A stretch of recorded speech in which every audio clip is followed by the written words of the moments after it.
Assalamualaikum warahmatullahi wabarakatuh. Perkenalkan, nama saya Muhammad Fikri Aidin dan di sebelah saya rekan saya. Ya, saya Niko Akbar Prasetyo. Di sini kita akan menjelaskan materi basis data. Oke, tanpa basa-basi lagi, kita lanjut ke videonya.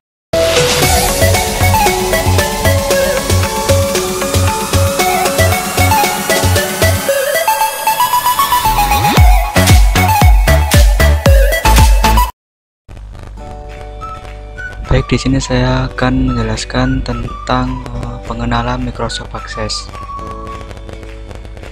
Dalam database biasanya kita dapat menggunakan Microsoft Access sebagai latihan kita. Database atau basis data adalah sekumpulan file atau data yang saling berhubungan dengan suatu objek, topik, atau tujuan khusus tertentu.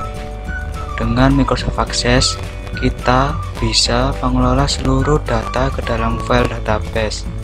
Tabel dalam Microsoft Access terdiri atas satu atau beberapa tabel, query form, report, page, makro, dan modul yang semuanya saling berkaitan.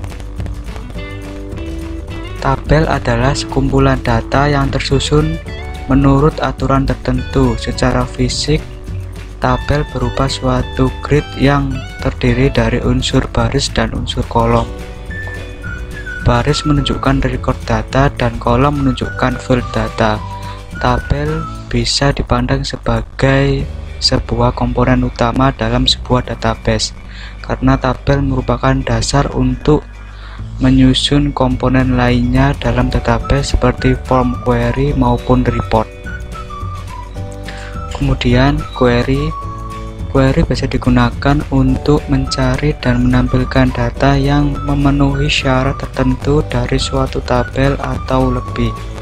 Kemudian digunakan juga untuk mengupgrade atau menghapus beberapa record data pada satu saat yang sama. Kemudian menjalankan perhitungan pada sekelompok data. Kemudian form biasa digunakan juga untuk menampilkan data dari tabel, mengisi data ke dalam tabel, mengubah data yang ada di dalam tabel, menghapus data yang ada di dalam tabel, dan saat membuka form akses yang telah kita buat, pada form tersebut biasanya akan menampilkan data dari tabel pada layar melalui layout form yang telah kita buat. Kemudian untuk report biasa kita gunakan juga untuk menampilkan laporan hasil analisa data. Dengan report kita dapat mencetak laporan data tertentu sesuai yang kita harapkan, seperti data yang telah dikelompokkan, dihitung subtotal, total by kriteria tertentu, bahkan laporan yang mengandung grafik atau label. Kemudian untuk page biasa digunakan untuk membuat halaman web atau page berupa data akses page yang dapat ditemukan di web server. Kemudian untuk makros digunakan untuk mengotomatisasi perintah-perintah yang sering digunakan dalam mengolah data. Kemudian yang terakhir untuk modulus digunakan untuk perancangan berbagai modul aplikasi pengolahan database tingkat laju sesuai dengan kebutuhan. Modul ini berisi kode VBA atau Visual Basic for Application yang ditulis untuk menangani event-event atau peristiwa dalam akses.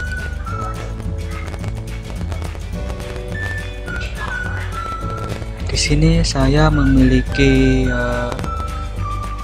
contoh soal tentang pembuatan tabel pada Microsoft Access. Kita coba untuk mempraktekannya. Baik, di sini kita disuruh untuk membuat database sederhana tentang perpustakaan. Kita coba ya di Microsoft Access. Pertama-tama kita buka dulu aplikasi Microsoft Access. Kalau sudah terbuka, kemudian kita buat tabelnya. Jumlahnya kalau tidak salah tadi adalah 3, berarti kita membuat tabel sebanyak 3. Caranya kita pilih create, kemudian kita pilih tabel sebanyak 3 kali. Kalau sudah, kita setting satu persatu tabel yang telah kita buat ini. Caranya kita klik kanan di tabel, kemudian kita pilih design view, kemudian nanti kita akan disuruh untuk menamai tabel yang akan kita buat ini. Kita sesuaikan dengan yang dibutuhkan tadi ya.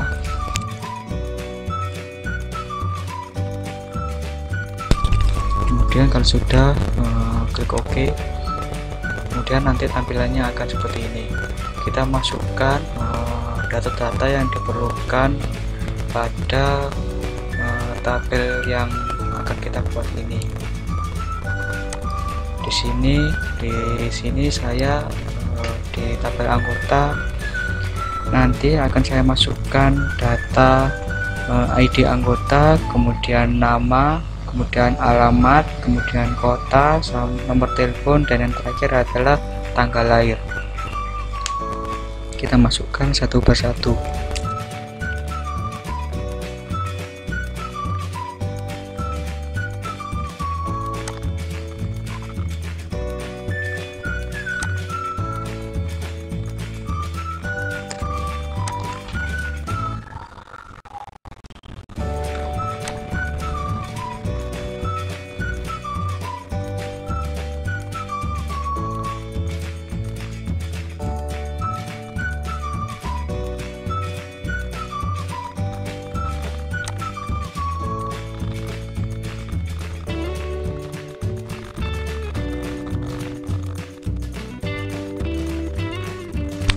Kemudian kalau kita sudah memasukkan data-datanya, kemudian kita setting data type-nya satu persatu sesuai yang diinginkan dari soal tadi ya.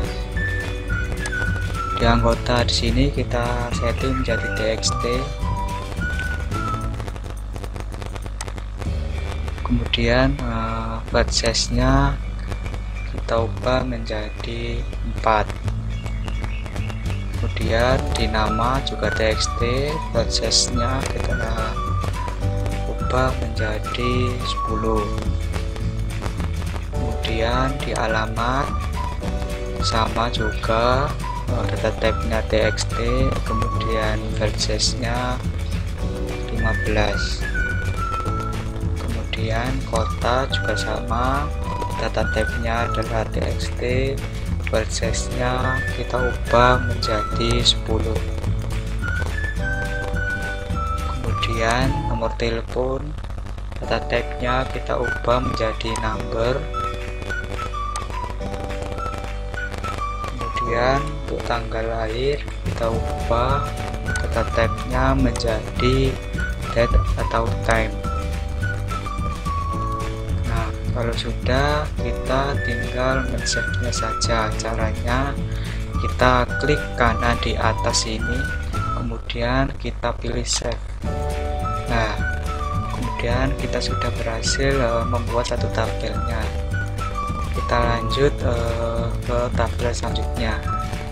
Caranya juga sama, kita pilih klik kanan, kemudian kita pilih design view. Kemudian akan muncul seperti tadi, disuruh untuk memasukkan nama. Kita masukkan nama sesuai contoh soal tadi ya. Kemudian kalau sudah, klik OK. Nah, kemudian kita masukkan data-data yang dibutuhkan dari tabel yang akan kita buat ini. Di sini saya membuat tabel buku. Data yang diperlukan yaitu nomor buku, judul, pengarang, tahun terbit, jenis buku, dan status. Kita masukkan satu persatu.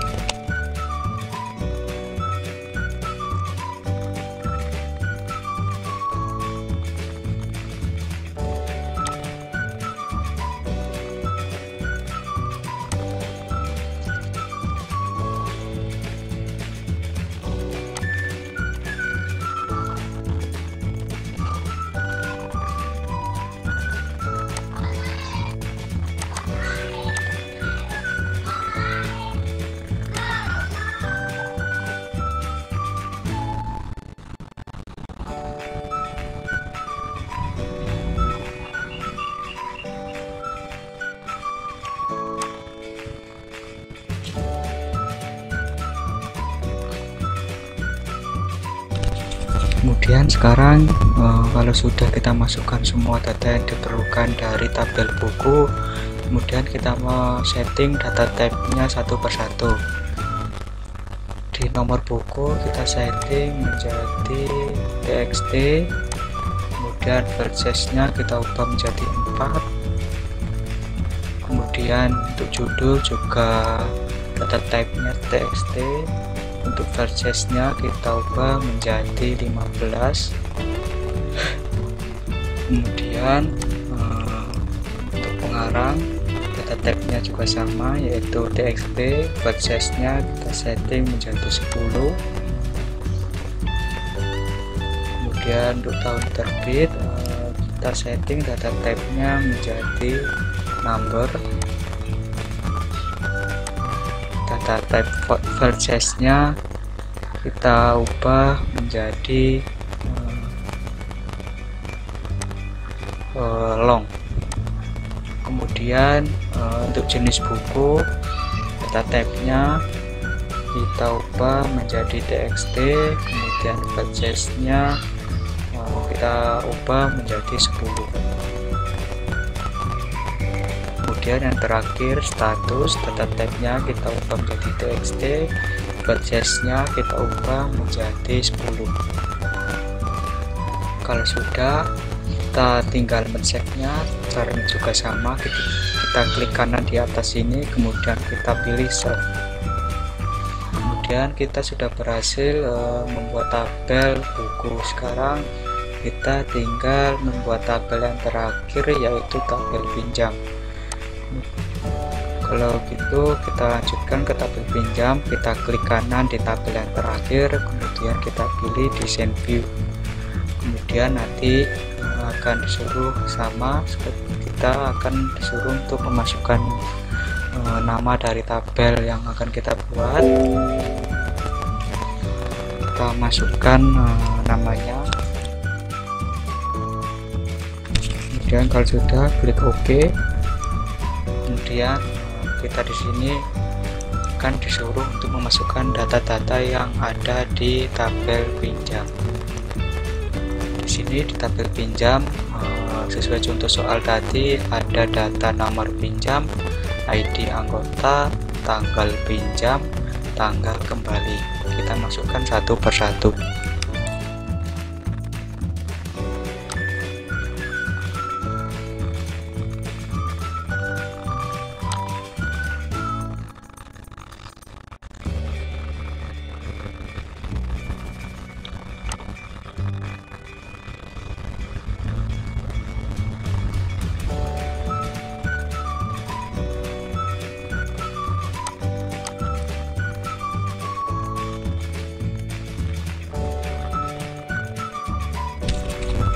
Kemudian kalau kita sudah memasukkan data-data yang diperlukan dari tabel pinjam, kita tinggal men-setting data type-nya satu persatu. Di nomor pinjam kita ubah data type-nya menjadi txt, kemudian purchase-nya kita ubah menjadi 4, kemudian untuk ID anggota data type-nya kita ubah menjadi txt, kemudian purchase-nya kita ubah menjadi 15. Kemudian untuk tanggal pinjam kita ubah data type-nya menjadi date atau time. Kemudian yang terakhir untuk tanggal kembali kita ubah data type-nya juga sama, yaitu menjadi date and time. Kemudian kalau sudah kita tinggal men-save-nya saja, kemudian pilih save. Nah, sekarang kita sudah berhasil membuat 3 tabel yang diperlukan untuk database sederhana pada perpustakaan. Kalau ingin menjalankannya, kita tinggal klik kanan di tabelnya, kemudian kita pilih open. Nanti tampilannya akan berubah menjadi seperti ini. Kita bisa memasukkan data-data dari anggota atau buku dan atau yang kalau ada yang meminjam. Itu saja yang dapat saya sampaikan pada kesempatan kali ini. Semoga apa yang saya sampaikan pada kesempatan kali ini dapat bermanfaat bagi kita dalam mengetahui apa sih database itu, dan untuk lebih mengenal lagi tentang Microsoft Access. Terima kasih. Kurang lebihnya saya mohon maaf sebesar-besarnya. Wassalamualaikum warahmatullahi wabarakatuh.